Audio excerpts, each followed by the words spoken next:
Welcome back to day 16 of the 30-day leadership challenge. We're over halfway through, and today I want to talk about something very, very important. I want you to stop spending your time in the weeds, my love.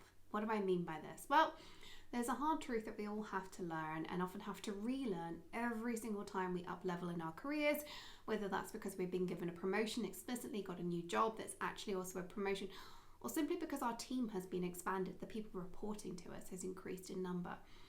What does that mean you have to learn? You have to learn to operate at the right level. And you have to relearn this because every single time something changes, that level that you should be operating at changes with it. Crucially, you need to realize when you're spending time in the weeds or when you're spending time at the right level. It's something I see everybody struggle with. I'm yet to meet someone who doesn't get this wrong some of the time. And it's one of the things that will really help your self-awareness if you can understand you're doing this. It's also something that's very powerful to have a coach call you out on. I highly recommend getting somebody you trust to talk through with you where you spend your time, what you're doing, and see if they're going to call you out, right? That actually is what a good mentor or coach will do for you. What do I mean by spending time in the weeds? So let's dig in. Well, do you feel like you need to know all the ins and outs of everybody in your team and what they're doing? Do you think you have to be able to answer every single technical question about what your team's work is all about? When you're in a senior leadership meeting, do you have to know all the details? Do you feel that that's necessary?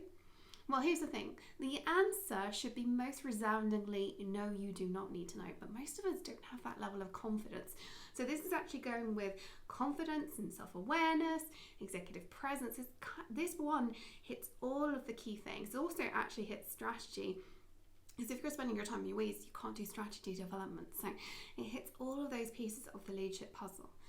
Now, a lot of the time, it's hard to believe when our bosses are asking us questions about what our team is doing that we shouldn't know the answer. We get insecure, and so we then have to go back and we worry and we dive into the details, and that's the danger zone here.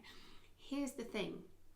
You shouldn't know everything your team is doing. Quite frankly, you don't have the time to micromanage them all, know all of the ins and outs, know all the details. You should be hiring people who are really good at something, potentially stuff that you can't even do. Maybe it's something you've never done. Certainly once you get to senior director level, there should be people reporting to you for jobs that you have never done yourself, and you shouldn't know all the details. They should have direct managers who should know the details to help them or to mentor them, team leads. That's what those people are for. Once you get above that level, you've got to hold far too much of the business needs. You've got to hold that bigger picture. You cannot afford to be in the weeds. And the weeds apply to the technical work. They also apply to the people stuff. As you go up, you shouldn't be managing all the day-to-day interactions.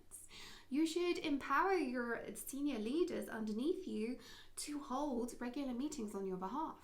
Because guess what? You need to be spending more time on that higher level strategy. Okay? And this adjusts every single time your team gets bigger or you move up the corporate ladder. I said that once, and I'm probably going to need to tell you it 10 times. If you find yourself learning all the new tech or diving in to solve a technical challenge for your team, or feeling that you need to do your team's individual strategies for them, you're operating at the wrong level and you're doing them an injustice.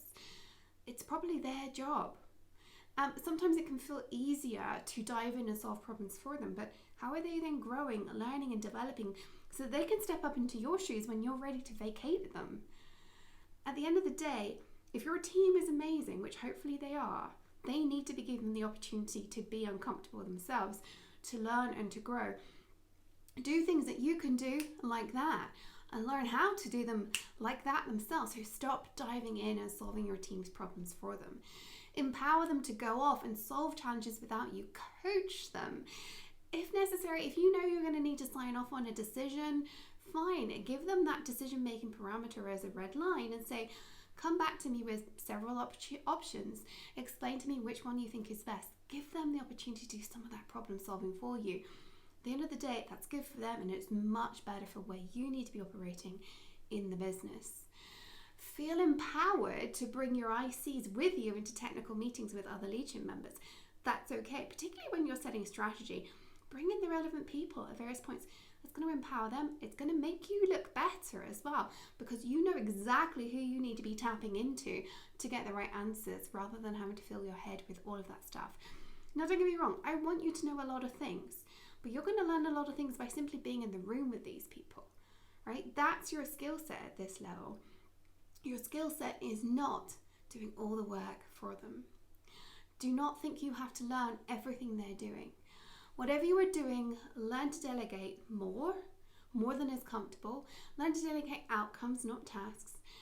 As a leader, remember, your responsibility is execution of a vision and holding that whole thing for your team. It's not in the details. Delegate or realize you're not going to go anywhere anytime soon. Right, today's homework is to identify somewhere where you have previously been reluctant to delegate. This applies to every single one of us. All of us are reluctant to delegate something. I can promise you that. Something that we're holding on to, something we used to really enjoy doing, maybe we still do, but it's not relevant to our current job, or we just feel insecure about.